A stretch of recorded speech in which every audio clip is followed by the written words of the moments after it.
Shalom saudaraku yang dikasihi oleh Tuhan. Renungan pagi untuk membuka hati, mengawali hari, melangkahkan kaki berjalan bersama dengan Tuhan. Banyak cerita yang muncul di medsos kita yang mungkin cukup menjadi perhatian bagi kita.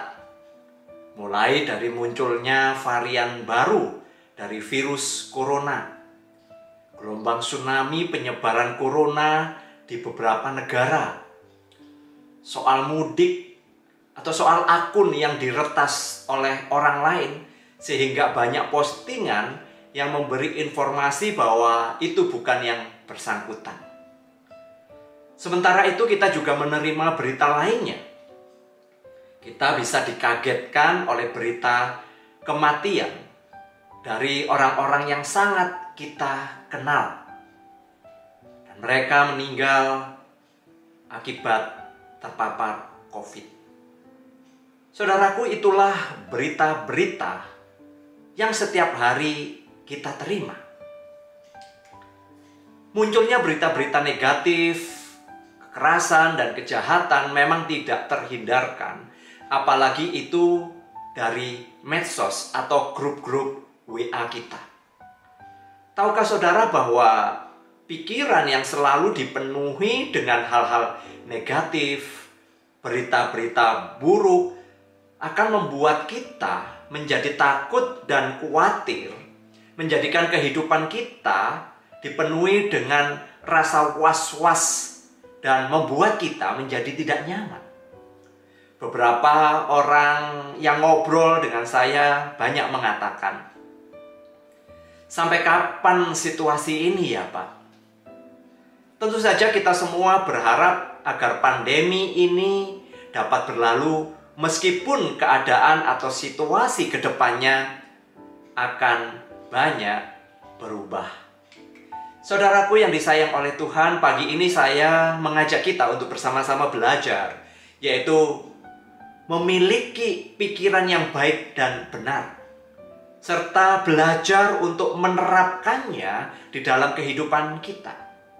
Firman Tuhan hari ini berkata, "Karena itu kalau kamu dibangkitkan bersama dengan Kristus, carilah perkara yang di atas, di mana Kristus ada, duduk di sebelah kanan Allah. Pikirkanlah perkara yang di atas, bukan yang di bumi." Kolose 3 ayat 1 dan 2.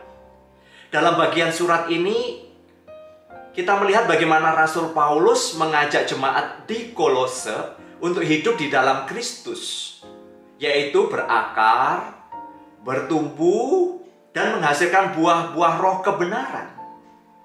Hidup baru di dalam Kristus adalah berfokus kepada Kristus, bukan kepada dunia.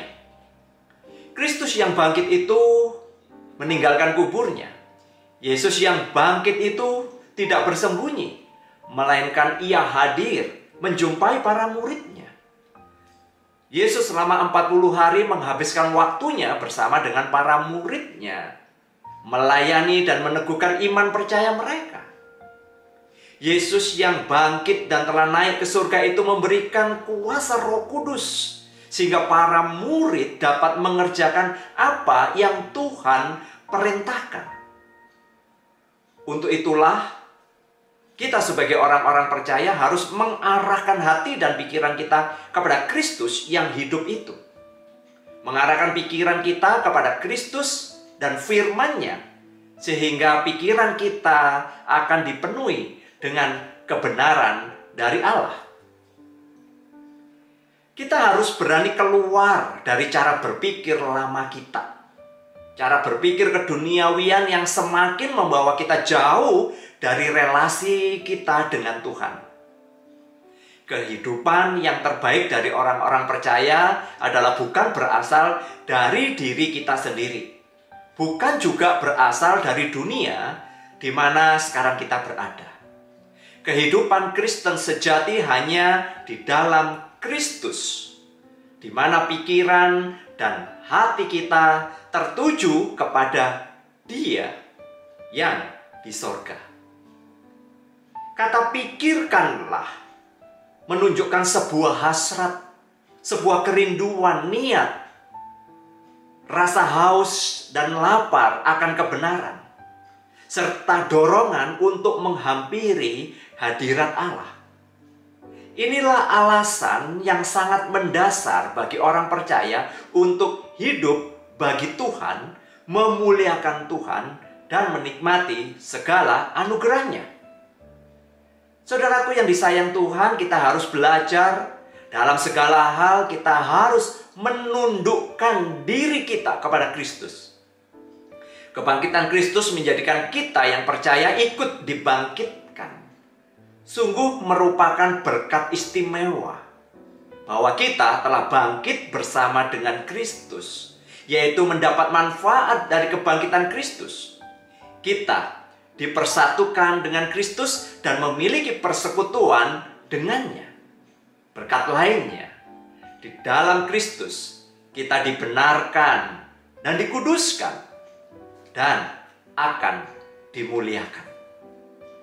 Saudara, di tengah kehidupan di mana fokus kita begitu sering tertuju kepada kesibukan sehari-hari, karir kita, pekerjaan kita, keluarga kita, teman kita, hobi kita, atau impian serta tujuan kita sendiri, mungkin sulit untuk melatih kembali pikiran kita kepada Kristus yang bertada di sorga. Lalu, apakah ini berarti bahwa apa yang kita kerjakan hari ini, pekerjaan kita adalah salah? Bukan itu maksudnya. Meskipun kita masih mengerjakan semua pekerjaan kita, namun arah pikiran dan hati kita tertuju kepada Kristus. Bahwa apa yang kita lakukan adalah karena Tuhan, untuk Tuhan, dan bagi kemuliaan Tuhan. Tidak salah ketika kita mengerjakan tugas dan tanggung jawab kita di dunia. Namun kita harus menyadari bahwa pada akhirnya kita akan kembali kepada Tuhan. Kita tidak membawa apa-apa ke dalam dunia, dan kita tidak membawa apapun pada saat kita pergi. Mari kita belajar untuk mengarahkan hati dan pikiran kita hanya kepada Kristus. Dan itu bisa kita mulai pada hari ini. Mari kita berdoa, ambillah waktu teduh, dan biarlah Roh Kudus membimbing kita.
Kami yang di sorga, terpujilah Engkau, kami mengucapkan terima kasih bahwa Engkau senantiasa beserta dengan kami.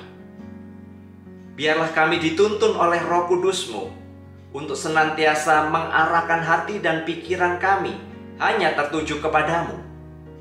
Di tengah-tengah gempuran informasi berita yang begitu negatif, kami bersyukur ada firman Tuhan yang sesungguhnya menjadi kekuatan bagi kami. Terima kasih, bimbing dan tuntun kami. Terpujilah Engkau di dalam nama Tuhan Yesus Kristus. Kami sudah berdoa. Kiranya kita mulai belajar pada hari ini untuk mengarahkan hati dan pikiran kita tertuju kepada Kristus.